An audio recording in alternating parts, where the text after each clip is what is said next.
नमस्कार, बहुत स्वागत है आप सबका। मैं हूं पुनीत पाठक और आप देख रहे हैं मध्य प्रदेश की बात। बहुत वक्त हो गया ये सुनते सुनते कि प्रदेश में मंत्रिमंडल विस्तार जल्द होगा।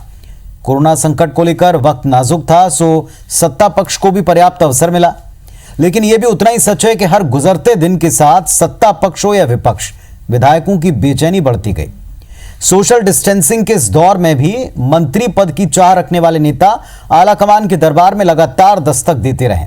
बीते कुछ दिनों से पार्टी मुख्यालय में अपने या अपने नजदीकियों के लिए लॉबिंग का दौर और शोर दोनों बढ़ रहा है। फाइनली मुख्यमंत्री शिवराज भी अभी कह चुके हैं कि प्रदेश में जल्दी ही होगा मंत्रिमंडल विस्तार। ये कवायद, ये तैयारी, मीटिंग का दौर, प्रेशर पॉलिटिक्स साफ बयां करती है कि इस विस्तार में चुनौतियां हजार हैं।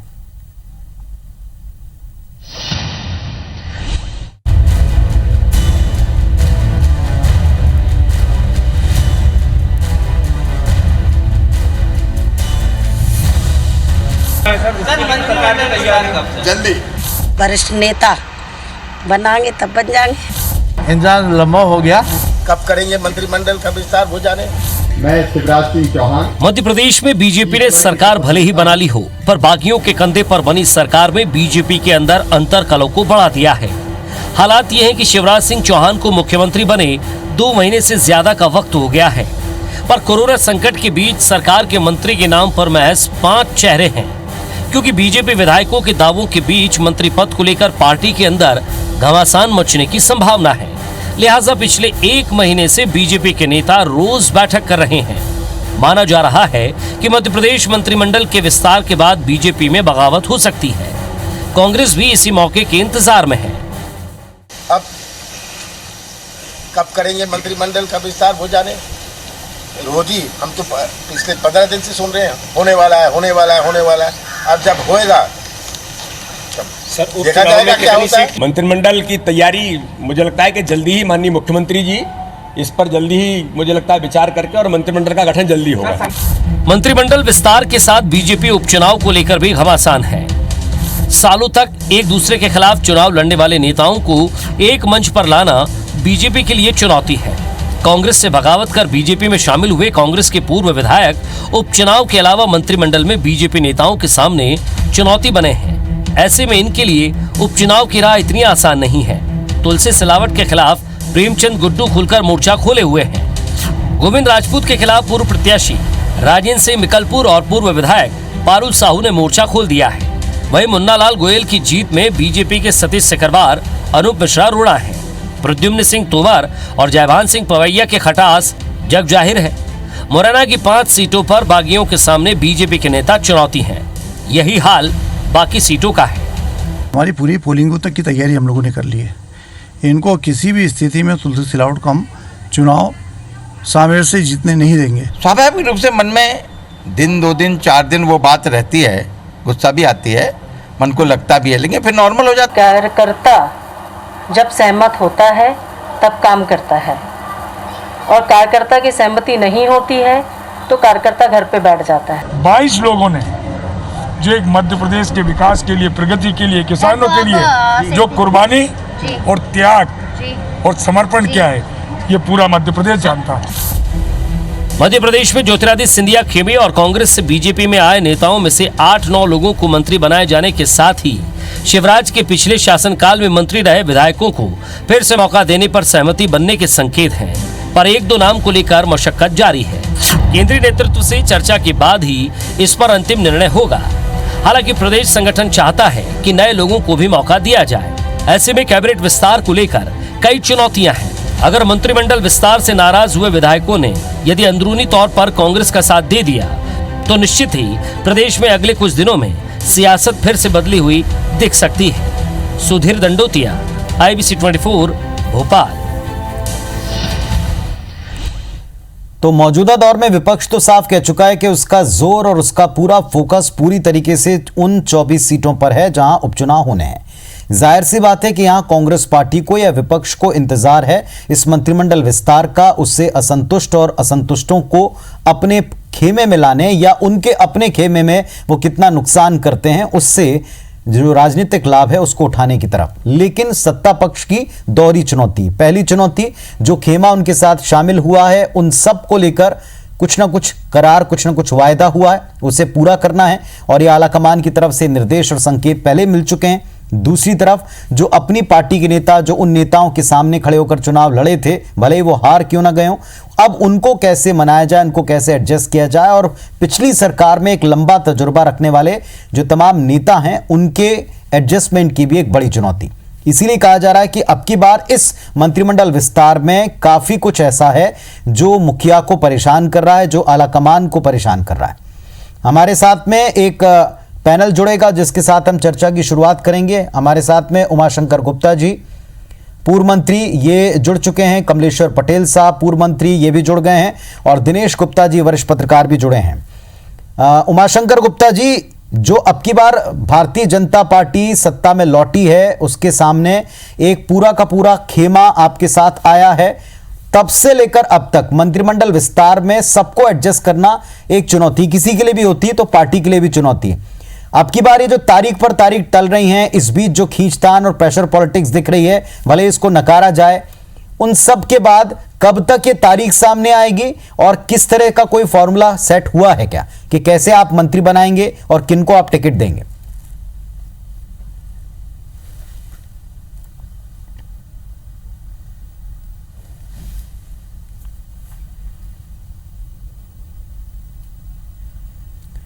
उमाशंकर जी, मेरी आवाज आपको मिल पा रही है? हाँ जी, अब आ रही है जी।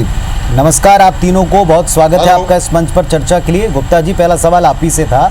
बड़ी दिक्कत बताई जा रही है जो खेमा आपके साथ शामिल हुआ है उनमें, और जो आपके साथ पुराने साथी रहे हैं, अनुभवी हैं, जिसमें आप स्वयं भी शामिल हैं, उन सबको मंत्रिमंडल में कैसे एडजस्ट करें, ये चुनौती है। भले ही स्वीकारें ना स्वीकारें, लेकिन ये गहमा गहमी बताती है कि एक बड़ा टास्क है। नहीं,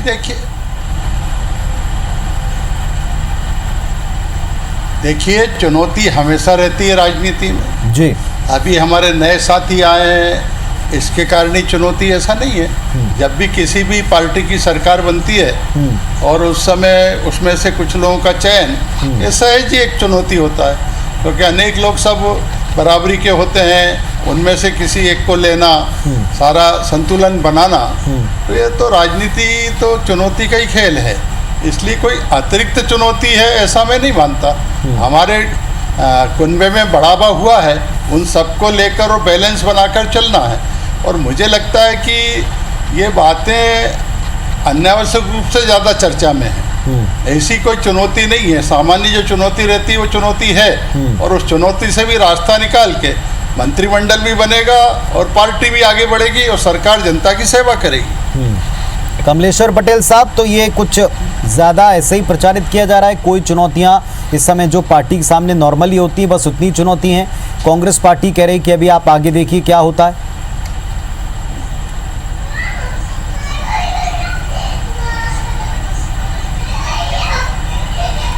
देखिए, आदरणीय गुप्ता जी का, भारतीय जनता पार्टी के नेताओं का अभी तो बोलना ही पड़ेगा, क्योंकि जोड़ तोड़ के सरकार बनाई है, खरीद फरोख्त करके बनाई है, चोरी करके बनाई है। क्योंकि चुनी हुई सरकार को अपदस्थ करके और जिस तरह से अभी असामयिक चुनाव की स्थिति में डाला, तो वहाँ के जो भारतीय जनता पार्टी के नेता हैं उनकी क्या दुर्दशा है, जो चुनाव लड़े थे इन्हीं के सामने। ये सारा अंतरकला ये कितना भी छुपाने की कोशिश करें, ये पूरे प्रदेश की जनता भी देख रही है और वहाँ के मतदाता भी देख रहे हैं और कार्यकर्ता भी देख रहे हैं। तो ये आने वाले समय में चुनौती तो बहुत बड़ी है इनके लिए। भी कहें कुछ भी, अब इस तरह की सरकार बहुत दिन तक नहीं चलती है। बस सरकार तो बना लिया है, पर इनके सामने चुनौती ही चुनौती है। जहाँ एक तरफ आज पूरा देश और विश्व पूरा कोरोना वायरस से लड़ रहा है, और जिस तरह की पूरे देश में, मध्य प्रदेश में भी स्थितियाँ बनी हैं, और जिस तरह से आज सारे लोग परेशान हो रहे थे, और ऐसी परिस्थिति में 2-2 महीने मंत्रिमंडल ना बनाना, एक तो जोड़ तोड़ के सरकार बनाई और 1 महीने बाद 5 लोगों को बनाया, और अभी तक मंत्रिमंडल का गठन नहीं हुआ। इससे प्रदेश की जनता भुगत रही है। कितनी परेशानियां इस बीच में प्रदेश की आम जनता को हो रही है और हुई है, ये इनको अंदाजा नहीं है, क्योंकि इनको सत्ता की लालसा थी। इनको सत्ता मिल गई, इसी में ये लोग भारतीय जनता पार्टी के नेता इसी में खुश हैं और इसी में अपना एंजॉय कर रहे हैं। इनको कोई चिंता नहीं है प्रदेश की आम जनता की, गरीबों की कोई चिंता नहीं है। कितनी दुर्दशा गरीबों की हुई, मजदूरों की हुई, किसान परेशान है, खरीदी केंद्रों पे लाइन लगा लगा के मर जा रहे हैं। पटेल साहब ऐसे सारे विषय तो रहेंगे। आज का जो हमारा विषय है ना, जो मंत्रिमंडल विस्तार को लेकर के, उस पर हम थोड़ा सा फोकस करना चाहते हैं। एक बात आप बताएं पटेल साहब, जैसा आपने कहा कि इन्हें चिंता किस बात की और किस बात की नहीं, उससे भी बड़ी चिंता इस समय एडजस्टमेंट को लेकर होगी। यहाँ भी आपकी तरफ से भी बड़े नेता कह चुके हैं कि हमारा पूरा फोकस अब इन 24 सीटों की तरफ है और इनमें हम 20 से 22 सीटें जीतेंगे। क्या इस बात का आधार यही है कि जैसे ही मंत्रिमंडल बनेगा, विस्तारित होगा, इसमें बहुत सारी फूट, कई सारे नेताओं को हमने अपनी रिपोर्ट में भी दिखाया है, गुप्ता साहब ने भी देखा सुना होगा, जिसमें वो लोग कह रहे हैं कि अगर कार्यकर्ता के या उनके नेताओं के मन की बात नहीं होती तो कार्यकर्ता घर बैठ जाता है और ऐसे में दिक्कत पार्टी को और कैंडिडेट को होती है, बात तय है। पहले से जो कांग्रेस के लोग बीजेपी में शामिल हुए हैं वो दावा कर रहे हैं कि सबको टिकट मिलेगा। अब उनके सामने जो खड़े थे, जो एक प्रबल दावेदार हैं, वो ये कहते हैं कि अब आपने पुराने सारे फॉर्मूले अलग कर दिए, ना कोई सर्वे ना कुछ, अब उनको ही टिकट मिलेगा।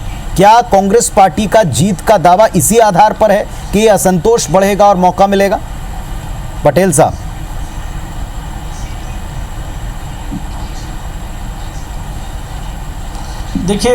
देखिए 24 सीटों पे उपचुनाव होना है। 22 सीटों पे तो वहाँ की जो आम जनता है, मतदाता है, क्योंकि उन्होंने उनको 5 साल के लिए अपना जनप्रतिनिधि, अपना विधायक चुन के भेजा था, ना कि अपने आप को बेचने के लिए। उन्होंने तो जो विधायक साथी थे उन्होंने तो नीलाम कर दिया, अपने क्षेत्र की जनता की नीलामी कर दी, अपने आप को बेच दिया, उस मत का अपमान किया है जिसने 5 साल के लिए अपनी सेवा के लिए समर्पित किया था। तो वहाँ की जो जनता है वो माफ नहीं करेगी 22 सीट पे। और 2 असामयिक मृत्यु से हुई थी, पर जो हालात मध्य प्रदेश में, देश में पैदा हुए हैं और जिस तरह की परिस्थितियाँ पैदा हुई हैं, तो आज की स्थिति में हम ये कह सकते हैं कि मतदाता और आम जनता, कार्यकर्ता चुनाव लड़ेंगे। हमारे पार्टी के कार्यकर्ता तो लड़ेंगे ही, पर वो मतदाता चुनाव लड़ेंगे जिन्होंने अपने लिए एक सेवक चुना था, एक अपने लिए जनप्रतिनिधि चुना था जो 5 साल उनकी सेवा करता और कांग्रेस पार्टी को जनाधार दिया था, ना कि भारतीय जनता पार्टी को। तो धोखा देने का जो काम किया है वहाँ के विधायकों ने, तो वो वहाँ की जनता इनको माफ नहीं करेगी। कितना भी जोड़ तोड़ कर लें और कितना भी पैसा बांट लें, इनका कोई षड्यंत्र इस बार चलने वाला नहीं है। हम लोग भी लगातार कार्यकर्ताओं के संपर्क में है, वहाँ की जनता के गुप्ता जी से लेता हूँ आपकी बात का उत्तर। गुप्ता जी उत्तर देंगे इनकी बातों का, पटेल साहब की बातों का उत्तर देंगे। जनता पहले ही आपसे नाराज है क्योंकि धोखा दिया है कांग्रेस पार्टी के उन लोगों से जो आपके साथ आ मिले, उनको, उनके ऊपर भी उन्होंने एक तरह से भ्रुक्टियां तान रखी हैं, ऐसा कहना कांग्रेस पार्टी का। और अब जो मंत्रिमंडल की वजह से जो वैमनस्य पैदा होगा उसका भी लाभ कहीं ना कहीं चुनाव में मिलेगा।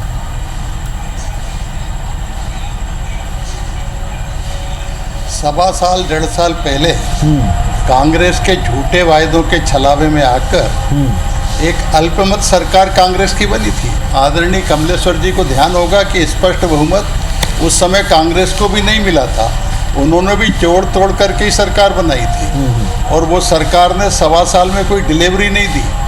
अराजकता का वातावरण हो गया था, विकास पूरा ठप हो गया था, गरीबों के कल्याण की योजना खत्म हो गई थी। भोपाल केवल ट्रांसफर उद्योग का केंद्र बन गया था। सुबह पैसे लेके पोस्टिंग, शाम को ज़्यादा पैसे मिल गए, निरस्त। यही कांग्रेस की सरकार करती रही और विकास नहीं होने से, इसी से परेशान होकर कांग्रेस को अपना गिरेबान झांकना पड़ेगा और देखना पड़ेगा कि उसके 6 मंत्री और 16 विधायकों ने इस्तीफा दिया है। पार्टी छोड़कर नहीं आए, वो इस्तीफा दिया विधानसभा से उन्होंने, और फिर जब इस्तीफा दिया तो चुनाव मैदान में जाने की मानसिकता से दिया है और इसलिए चुनाव के मैदान में जाएंगे। जहाँ तक भारतीय जनता पार्टी का प्रश्न है, ये कमलेश्वर जी को समझ में नहीं आएगा। भारतीय जनता पार्टी का कार्यकर्ता पार्टी का कार्यकर्ता नहीं, पर क्या कार्यकर्ता को माशाअल्लाह गुप्ता जी बात समझ में आएगी कि जो पार्टी पहले सर्वे कराती थी, हर एक सीट के ऊपर कार्यकर्ताओं का मन जानती थी और उस आधार पर कोई कैंडिडेट तय करती थी। अरे आप मैं सुन ही रहा हूं, लेकिन एक पॉइंट आप जोड़ दीजिए ना, क्या बिना सर्वे के वो टिकट दे देगी? नहीं, जरूर जोड़ूंगा।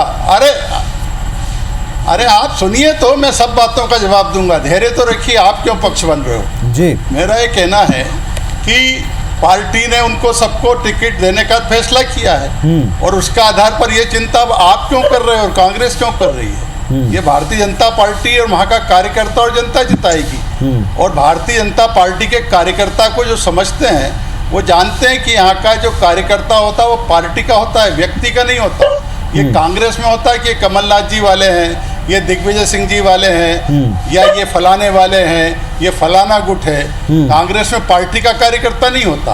भारतीय जनता पार्टी में पार्टी का कार्यकर्ता होता है 90%। और आपने देखा हुआ कई बार भारतीय जनता पार्टी में बड़े बड़े नेता भी जब पार्टी अगर छोड़कर गए तो कार्यकर्ता नहीं हिला। तो भारतीय जनता पार्टी का कार्यकर्ता तो पार्टी जिसको उम्मीदवार बनाती है उसके साथ रहते हैं। हाँ, लेकिन अब देखिएगा साहब, समय सीमित, इसलिए मुझे बीच में टोकना पड़ेगा, चाहे आप इसे पार्टी कहें या कुछ भी कहें। लेकिन क्या आपको नहीं लगता उसी कार्यकर्ता के सामने अब आप एक एग्जाम्पल रख रहे हैं कि अब सिंधिया वाले जितने भी हैं उनको पहले टिकट मिल जाएगा, बाकी की चीजें होती रहेंगी बाद में। उनके आप ही के पार्टी के कुछ लोग अब तो कैमरे पर भी कह रहे हैं कि जब कार्यकर्ता के मन की नहीं होती घर बैठ जाता है। ये कांग्रेस के लोग नहीं कह रहे हैं। नहीं, आप ज्यादा बोल रहे हैं। मेरा ये कहना है कि कार्यकर्ता अपने मन की बात कहने के लिए स्वतंत्र है, कोई रोक नहीं है। लेकिन भारतीय जनता पार्टी के कार्यकर्ता की यही विशेषता है कि अंत में पार्टी जो फैसला करती है उसके हिसाब से काम करता है। महत्वाकांक्षा सबकी हो सकती है। और अब सिंधिया वाले नहीं है, ये कांग्रेस में होता था, सिंधिया वाले, कमलनाथ वाले, दिग्विजय सिंह वाले। भारतीय जनता पार्टी में तो जो आ गए सब वो भारतीय जनता पार्टी वाले हो गए। चलिए ठीक है। कमलेश्वर पटेल साहब, कमलेश्वर पटेल साहब, आपने भी कहा कि जो कुछ हुआ वो सिंधिया के इशारे पर हुआ। वहां बीजेपी में जाकर के भी उतना ही प्रभाव, वैसे ही प्रभाव शुरुआती दौर से लेकर अब तक दिखाई पड़ रहा है। क्या वो ये जो असर है, ये जो वर्चस्व कांग्रेस पार्टी में रहा है उस खेमे का, वैसे ही बीजेपी में रहने वाला है? क्योंकि आप ये कह चुके हैं बीते दिन के जो कुछ हुआ वो सब उनके इशारे पर हुआ। देखिए, दो तीन बातें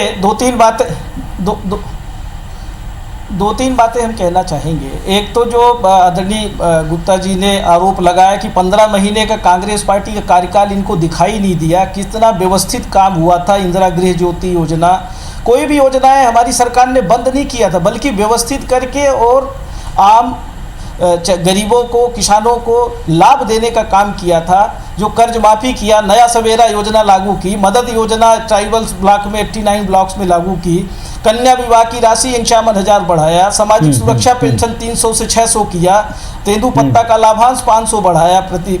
तो ये सब काम दिखाई नहीं दे रहा है। बहुत सारे डेवलपमेंट के काम किए, बहुत सारे शैक्षणिक व्यवस्था को थोड़ा प्रश्न के उत्तर पर आ जाएं पटेल साहब, प्रश्न के उत्तर पर आ जाएं, फटाफट टाइम निकल जाता है, इसलिए थोड़ा प्रश्न के उत्तर पर आएं। मीट होती थी, कितना दुरुपयोग करते थे।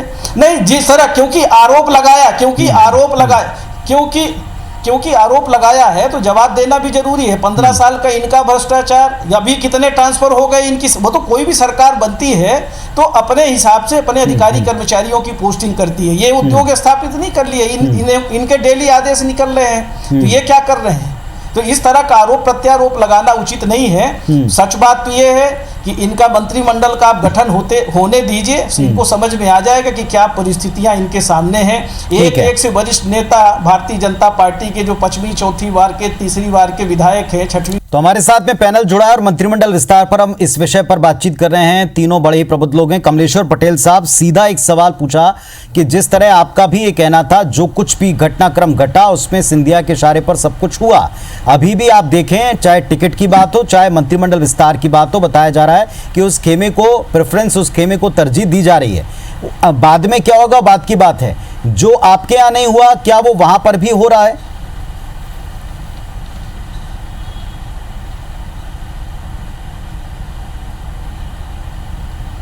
देखिए, सत्ता लोलुपता में ये पूरी तरह से अब कह सकते हैं कि नीलाम कर दिया, अपने आप को नीलाम कर दिया। जिन नैतिक सिद्धांतों की बात कर रहे थे अभी गुप्ता जी कि हमारे यहाँ कार्यकर्ता, अरे कार्यकर्ताओं का सम्मान कहाँ बचा है? जो इतने बार से विधायक है, जो इतने बार से भारतीय जनता पार्टी के लिए काम कर रहे हैं, उनकी तो कहीं पूछ परख है ही नहीं। जो पहली बार के, दूसरी बार के विधायक है वो तो सीधे मंत्री बन रहे हैं। तो यहाँ कार्यकर्ताओं का सम्मान कहाँ हुआ? यहाँ तो सत्ता की लालच में हम कोई भी, यहाँ नैतिकता कहाँ बची? हम तो सीधे सीधे जो है ना नीलाम हो गए, गिरवी हो गए।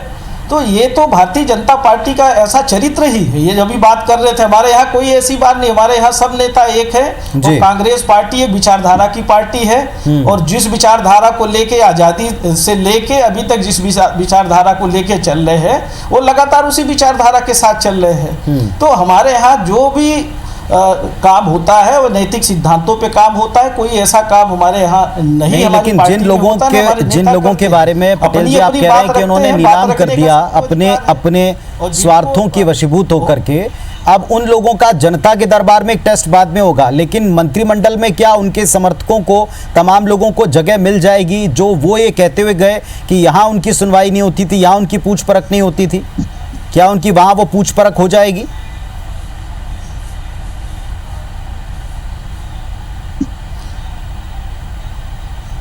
अब वो देखिए, ये कहना तो बिल्कुल गलत है कि कांग्रेस सरकार में 15 महीने में उनकी पूछ परख नहीं हुई। हम कह सकते हैं कि इतना काम कभी नहीं हुआ होगा जितना उन्होंने 15 महीने में विधायक रहते हुए, मंत्री रहते हुए कई जगह भूमि पूजन, शिलान्यास से लेके आपकी सरकार आपके द्वार कार्यक्रम, अपने क्षेत्र के विकास के लिए सबसे ज़्यादा दबाव बना के काम कराते थे। और हमारी सरकार बहुमत की सरकार थी, सिर्फ एक विधायक कम थे, 116 विधायकों की जरूरत थी, 115 हमारे थे, एक निर्दलीय विधायक शामिल थे, बाकी विधायकों का समर्थन था। तो खरीद फरोख्त करके सरकार को गिराने का काम किसने किया है? प्रलोभन तो भारतीय जनता दिनेश जी के पास में मैं चलता हूं। दिनेश जी, गिराने का काम किया। दोनों पक्षों को आपने सुन लिया। फाइनली ये दिक्कत तो है कि इतनी बातें इनमें बैलेंस कायम करना, इस बैलेंस को कायम करते करते जो देर हो गई है, जितना टाइम बीतता जा रहा है, इसमें चुनौती बढ़ रही है। बिल्कुल पुनीत जी, देखिए जो संतुलन कायम करना तो बहुत आवश्यक है। हाँ जी। तो जो देर हो रही है, मुझे लगता है कि वो संतुलन कायम करने के लिए ही हो रही है। अभी तक यदि संतुलन कायम हो गया होता तो शायद हो जाता। लेकिन जो लोग भारतीय जनता पार्टी की टिकट पर चुनाव जीत कर आए थे, जो वरिष्ठ हैं और जो शिवराज सिंह जी चौहान के साथ 3 मंत्रिमंडलों में रहे हैं, उनकी भी उम्मीदें हैं। वो भी चाहते हैं कि उनको फिर से लिया जाए। तो उनको काटा जाता है और नए लोगों को लिया जाता है, तो स्वाभाविक तौर पर एक असंतोष सामने आता है और लोगों को मनाना, लोगों को जो है सहमत करना, वो बहुत चुनौतीपूर्ण काम होता है। जिन परिस्थितियों में भारतीय जनता पार्टी ने सरकार बनाई है, उसमें संतुलन बड़ी समस्या है। आप देखिए, जिन लोगों के समर्थन से आप सरकार में आए, कांग्रेस के जिन लोगों ने कांग्रेस की सरकार से इस्तीफा देके इस स्थिति में ला दिया कि शिवराज सिंह जी चौहान 4थी बार मुख्यमंत्री बने हैं, तो उनको एडजस्ट करना आपकी पहली प्राथमिकता है। उस पहली प्राथमिकता में जो है कार्यकर्ता अपने आप को, जो उनका परंपरागत कार्यकर्ता है, पुराना करता है, स्वाभाविक तौर पर नाराज होगा। लेकिन मुझे लगता है ये स्थितियां ऐसी नहीं है कि भारतीय जनता पार्टी के नेता इसको संभाल ना पाए। यदि वो नहीं संभाल पाए तो निश्चित तौर पर नेतृत्व पर भी सवाल खड़े होंगे। तो इसलिए मुझे लगता है कि जो टाइम बार बार खींच रहे हैं जितना, और ये कोरोना का समय मिल गया है, ये जो 2 महीने का जो लंबा पीरियड मिल गया है, ये भारतीय जनता पार्टी को एक संजीवनी की तरह है। अन्यथा ये स्थितियां यदि तत्काल होती तो शायद हो सकता है कि कोई दूसरा राजनीतिक दृश्य हमारे सामने आता, असंतोष बहुत बड़े रूप में सामने होता, क्योंकि एक जिन लोगों ने परंपरागत रूप से जो लोग विरोध की राजनीति करते रहे हैं, वो यदि अब भारतीय जनता पार्टी में ही शामिल हो गए हैं और वो एक प्रतिद्वंदी के रूप में खड़े, क्योंकि ये कोई कुछ महीने का किस्सा नहीं है। अब ये तो लंबा चलना है, क्योंकि अगले चुनाव में भी ये प्रतिद्वंदी के तौर पर होंगे। हर चुनाव में हर राजनीतिक दल में जो है एक दूसरे के टिकट कटवाने के लिए लोग तैयार रहते हैं। हमने देखा है कि कांग्रेस में भी बहुत झगड़े होते हैं। उमाशंकर जी, क्या आपका तजुर्बा कहता है ये 31 से पहले हो जाएगा, जिस तरह के कयास हैं? हाँ, उम्मीद तो है। और देखिए, कमलेश्वर जी की बात को मैं जरूर, अगर आप समय देंगे तो कहना चाहता हूँ। संक्षेप में आप जरूर कह दें सर। कहा कि पहली बार के विधायक, 4 बार के विधायक, जरूर मैं ये कहना चाहता हूँ कि क्या हुआ भैया लक्ष्मण सिंह के साथ, जयवर्धन सिंह क्यों मंत्री बन गए? क्या हुआ केपी सिंह जी के साथ, कितनी बार के विधायक थे? क्या हुआ बिसाऊ सिंह जी के साथ, कितनी बार के विधायक थे? कैसा व्यवहार आपकी सरकार ने, कांग्रेस ने ज्योतिरादित्य जी के साथ किया? ना उनको राज्यसभा भेजना चाहते, ना अध्यक्ष बनाना चाहते। मुख्यमंत्री कमलनाथ जी कहते हैं कि अगर वो सड़कों पे उतरना चाहें तो उतर जाएं। इतना अपमान जिन नेताओं का और उनके समर्थकों ने अगर इस्तीफा दिया है, तो कांग्रेस को अपने गिरेबान में झांकना चाहिए। और दूसरी बात जो रही यहाँ की, तो आप ये भरोसा रहिए, जैसा दिनेश जी ने कहा है कि भारतीय जनता पार्टी का कार्यकर्ता, फिर मैं दोहरा रहा हूँ, कि पार्टी के साथ खड़ा होता है। चलिए और साहब। ये जो विधायक जिन्होंने इस्तीफा दिया, जिनको पार्टी चुनाव लड़ाएगी, बिल्कुल गुप्ता जी, और लेकिन भारतीय इस जनता चुनौती पार्टी से के भी विधायक इनकार हैं, नहीं किया जा और 5 सकता साल के लिए कि जनता ये ने संतुलन उनको कायम चुना करने में वक्त भी लगा है और ये वक्त लगना सार्थक हो जाएगा अगर ये संतुलन पूरी तरह से कायम रहेगा, क्योंकि जीत का एक बड़ा आधार अगर विरोधी पार्टी मानकर चल रही है कि ये असंतोष एक पटकथा लिख सकता है, तो इसमें प्रैक्टिकली कुछ गलत नजर नहीं आ रहा है। अगर ये असंतोष वक्त रहते थाम लिया गया, पूरी तरह कंट्रोल हो गया, तो जाहिर तौर पर एक बड़ी विजय आप इसे मान सकते हैं। बहुत शुक्रिया आप सबका जुड़ने के लिए, बातचीत में आने के लिए धन्यवाद। नमस्कार।